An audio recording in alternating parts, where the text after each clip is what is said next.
Hi friends, Brahmagantu ಧಾರಾವಾಹಿ ಇಂದಿನ ಸಂಚಿಕೆಯಲ್ಲಿ ಏನಾಗುತ್ತೆ ಅಂತ ನೋಡ್ಕೊಳ್ಳೋಣ. ಅದಕ್ಕೂ ಮುಂಚೆ ಯಾರೆಲ್ಲ ನನ್ನ ವಿಡಿಯೋಸ್ ನೋಡ್ತಾ ಇದ್ರು ಪ್ಲೀಸ್ ಸಬ್ಸ್ಕ್ರೈಬ್ ಮಾಡಿಕೊಂಡು ನನ್ನ ವಿಡಿಯೋ ನೋಡಿ ಅಂತ ಕೇಳ್ಕೊತೀನಿ. ಬ್ರಹ್ಮಗಂಟು ಧಾರಾವಾಹಿನಲ್ಲಿ ಮೊದಲಿಗೆ ಮದುವೆ ದಿನನ ತುಂಬ ಚೆನ್ನಾಗಿ ಖುಷಿಯಾಗಿ ದೀಪ ಮತ್ತು ಚಿರು ಆಚರಿಸ್ತಾ ಇರ್ತಾರೆ. ದೀಪ ಮತ್ತು ಚಿರು ಇಬ್ಬರು ಮಾತು ಬಿಟ್ಟಿರ್ತಾರೆ. ಆದರೆ ಮನೆಯಲ್ಲೆಲ್ಲ ಸೇರಿ ದೀಪನು ಮತ್ತು ಚಿರುನ ಮಾತಾಡ್ಸೋದಕ್ಕೆ ಈ ಪಾರ್ಟಿನ ಏರ್ಪಾಟ್ ಮಾಡಿರ್ತಾರೆ. ಭಾಸ್ಕರು ಮತ್ತು ಅರ್ಚನಾ, ರಾಜಶೇಖರ್ ಇವರೆಲ್ಲ ಸೇರಿಕೊಂಡು ಆಟಗಳೆಲ್ಲ ಇಟ್ಟಿರ್ತಾರೆ. ದೀಪನೂ ಮತ್ತು ಚಿರು ಆಟಾಡೋದಕ್ಕೆ ಅವರೆಲ್ಲ ಆಟ ಎಲ್ಲ ಮುಗಿಸ್ಕೊಂಡು ಆಟ ಎಲ್ಲ ಚೆನ್ನಾಗಿ ಆಡ್ತಾರೆ. ಅದು ಎಲ್ರಿಗೂ ಖುಷಿಯಾಗುತ್ತೆ. ಆಗ ದೀಪ ಸಾರಿ ಕೇಳ್ತಾರೆ. ಚಿರು ಹಸ್ಬೆಂಡು, ನಾನು ಆ ಥರ ಎಲ್ಲ ರೇಗಾಡಬಾರ್ದಾಗಿತ್ತು, ದಯವಿಟ್ಟು ನನ್ನನ್ನು ಕ್ಷಮಿಸ್ಬಿಡಿ ಹಸ್ಬೆಂಡು, ಇನ್ನು ಮುಂದೆ ಯಾವತ್ತೂ ನಾನು ಈ ಥರ ಮಾಡಲ್ಲ ಅಂತ ಹೇಳ್ತಾರೆ. ಆಗ ಚಿರು ಅವರು, ಹೌದು ನನಗೂ ನಿಮ್ಮ ಹತ್ರ ಮಾತು ಬಿಟ್ಟು ತುಂಬ ಕಷ್ಟ ಆಗಿತ್ತು, ನಾನು ಸಹ ಇನ್ನು ಮುಂದೆ ಈ ಥರ ಎಲ್ಲ ಮಾಡಲ್ಲ, ನಾನು ಕ್ಷಮೆ ಕೇಳ್ತೀನಿ, ನನ್ನನ್ನು ಕ್ಷಮಿಸ್ಬಿಡಿ ಅಂತ ಚಿರುವರು ದೀಪ ಹತ್ರ ಕೇಳ್ತಾರೆ. ಇನ್ನು ಯಾವತ್ತೂ ನನ್ನ ಹಸ್ಬೆಂಡ್ ಮನಸ್ಸನ್ನ ನಾನು ನೋಯಿಸಲ್ಲ, ಅವ್ರನ್ನ ಯಾವತ್ತೂ ಖುಷಿಯಾಗಿ ಇಟ್ಕೊತೀನಿ ಅಂತ ದೀಪ ಹೇಳ್ತಾ ಇರ್ತಾರೆ. ಆಗ ಸುಕನ್ಯಾ ಸೌಂದರ್ಯಗೆ, ಎಲ್ಲಿ ಸೌಂದರ್ಯ, ನಿನ್ನ ಸ್ಪೆಷಲ್ ಗೆಸ್ಟ್ ಬಂದೇ ಇಲ್ಲ, ಇನ್ನೂ ಬರ್ತಾರೆ ಅಂತ ಹೇಳಿದ್ದೆ ಅಂತ ಸುಕನ್ಯಾ ಕೇಳ್ತಾರೆ. ಆಗ ಸೌಂದರ್ಯ ಎತ್ಕೊಂಡು, ಈಗಾಗಲೇ ಬರಬೇಕಾಗಿತ್ತು, ಬಂದೇ ಬರ್ತಾರೆ, ಯಾಕೆಂದರೆ ಆ ಥರ ಮಾಸ್ಟರ್ ಪ್ಲ್ಯಾನ್ ಮಾಡಿದ್ದೀನಿ ನಾನು ಅಂತ ಸೌಂದರ್ಯ ಹೇಳ್ತಾರೆ. ಅಷ್ಟೊತ್ತಿಗೆ ನರಸಿಂಹ ಬರ್ತಾರೆ. ನರಸಿಂಹ ಬಂದಿರೋದು ನೋಡಿಬಿಟ್ಟು ದೀಪಗೆ ತುಂಬ ಖುಷಿಯಾಗುತ್ತೆ. ಅಣ್ಣ ಬಂದೇ ಬಿಟ್ರೆ ನೀನು ಎಷ್ಟು ಖುಷಿ ಆಗ್ತಾಯಿದೆ ಗೊತ್ತಾ, ನೀನು ಬಂದಿರೋದಕ್ಕೆ ತುಂಬ ಖುಷಿ ಆಗ್ತಾಯಿದೆ ಅಣ್ಣ, ಈ ಖುಷಿನಲ್ಲಿ ನನಗೆ ಏನು ಹೇಳಬೇಕು ಅಂತಲೇ ಗೊತ್ತಾಗ್ತಾಯಿಲ್ಲ ಅಂತ ದೀಪ ಹೇಳ್ತಾಳೆ. ಆಗ ರಾಜಶೇಖರ್ ಅವರು ಸಹ ತುಂಬ ಖುಷಿ ಪಡ್ತಾರೆ. ಎಲ್ರಿಗೂ ಖುಷಿ ಆಗುತ್ತೆ. ಸೌಂದರ್ಯನೂ ಮತ್ತು ಸುಕನ್ಯಾ ಅವ್ರ ಮನಸ್ಸಲ್ಲೇ ಅವರಿಬ್ಬರು ಒಬ್ಬರೊಬ್ಬರು ನೋಡಿಕೊಂಡು ನಗ್ತಾ ಇರ್ತಾರೆ. ಯಾಕಂದರೆ ಅವರೇ ಸಹ ಈ ಪ್ಲ್ಯಾನ್ ಮಾಡಿರ್ತಾರೆ. ನರಸಿಂಹ ಬಂದು ಈ ಪಾರ್ಟಿ ಎಲ್ಲ ಹಾಳು ಮಾಡಲಿ ಅಂತಲೇ ಅವರೇ ಮಾಡಿರೋದು.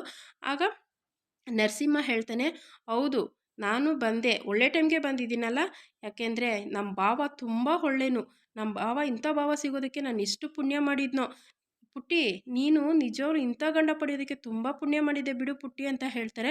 ಅಲ್ಲಿವರೆಗೂ ಚಿರು ಅದನ್ನೆಲ್ಲ ನಿಜ ಅಂತ ನಂಬ್ಕೊಂಡು ಖುಷಿಯಾಗೇ ಇರ್ತಾನೆ. ದೀಪನೂ ಸಹ ಖುಷಿಯಾಗೇ ಇರ್ತಾಳೆ. ಎಲ್ಲರೂ ಹಾಗೆ ನಿಜ ಅಂದ್ಕೊಂಡಿರ್ತಾರೆ.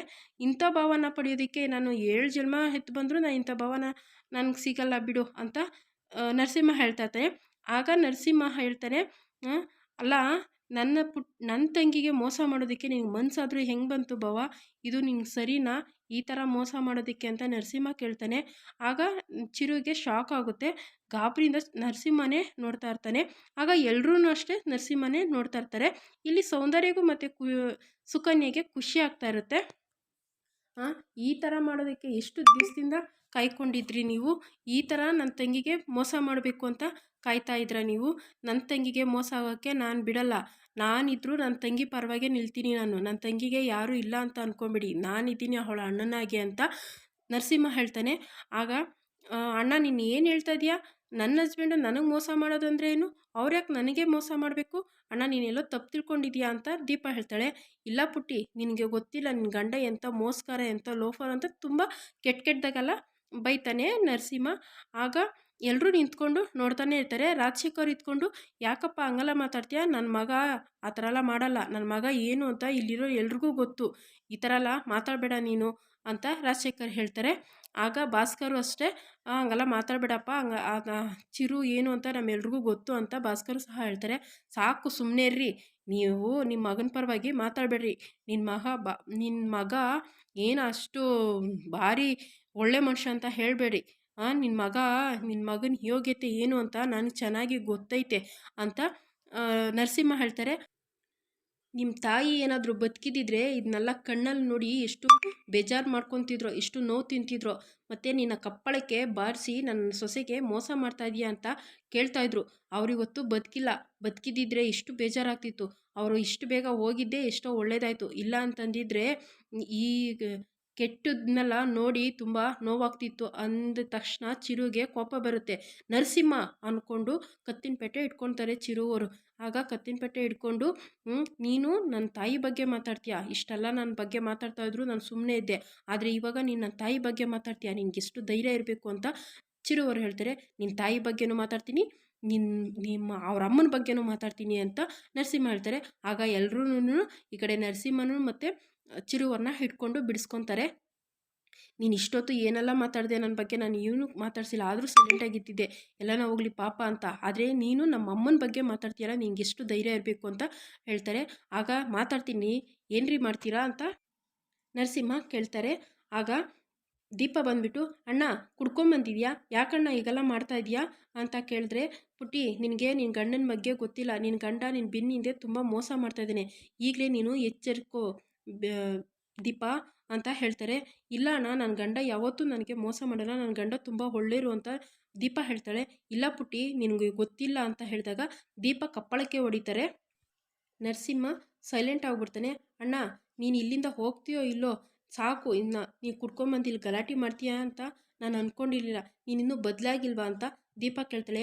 ಇಲ್ಲ ಪುಟ್ಟಿ, ನಿನಗೆ ಗೊತ್ತಿಲ್ಲ, ನಾನು ನಿನ್ನ ಜೀವನನ ಕಾಪಾಡೋಕ್ಕೆ ಬಂದಿದ್ದೀನಿ ಅಂತ ಹೇಳಿದಾಗ, ನೀನೇನು ಹೇಳೋದು ಬೇಡ, ನನ್ನ ಹಸ್ಬೆಂಡ್ ಬಗ್ಗೆ ಒಂದು ಮಾತಾಡಿದ್ರೆ ನಾನು ಸುಮ್ಮನೆ ಇರೋದಿಲ್ಲ. ನಾನು ನಮ್ಮ ತಂದೆ ತಾಯಿಗೆ ಎಷ್ಟು ಮರ್ಯಾದೆ, ಎಷ್ಟು ಗೌರವ ಕೊಡ್ತೀನೋ ಹಾಗೆ ನನ್ನ ಹಸ್ಬೆಂಡು, ಅವ್ರ ಅಪ್ಪ ಅವ್ರ ಅಮ್ಮನಿಗೆ ನಾನು ಅಷ್ಟೇ ಮರ್ಯಾದೆ ಕೊಡ್ತೀನಿ.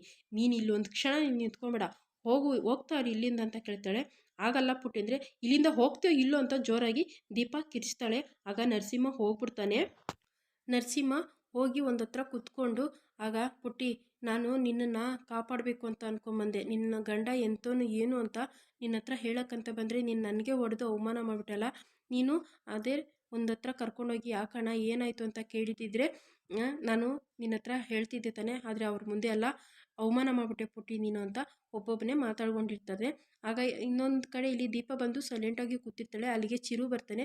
ಚಿರು ಬಂದ್ಬಿಟ್ಟು, ಹಸ್ಬೆಂಡು ಸಾರಿ ಹಸ್ಬೆಂಡು, ನಾನು ನಮ್ಮ ಅಣ್ಣ ಮಾಡಿರೋ ತಪ್ಪಿಗೆ ನಾನು ಕ್ಷಮೆ ಕೇಳ್ತೀನಿ ಅಂತ ದೀಪ ಹೇಳ್ತಾರೆ.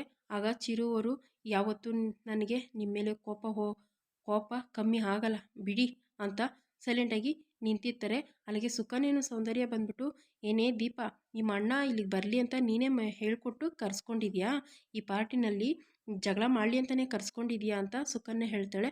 ಆಗ ಚಿರುವರು ಇದ್ಕೊಂಡು, ಅದು ಚಿಕ್ಕಮ್ಮ ಏನು ಹೇಳ್ತಾ ಇದ್ದೀರಾ, ದೀಪ ಯಾವತ್ತೂ ಆ ಥರ ಮಾಡಲ್ಲ, ದೀಪ ಅವ್ರು ಏನು ಅಂತ ನನಗೆ ಚೆನ್ನಾಗಿ ಗೊತ್ತು, ದೀಪ ಬಗ್ಗೆ ಆ ಥರ ಎಲ್ಲ ಮಾತಾಡಬೇಡಿ, ನನಗೆ ಇಷ್ಟ ಆಗಲ್ಲ ಅಂತ ಹೇಳ್ತಾರೆ.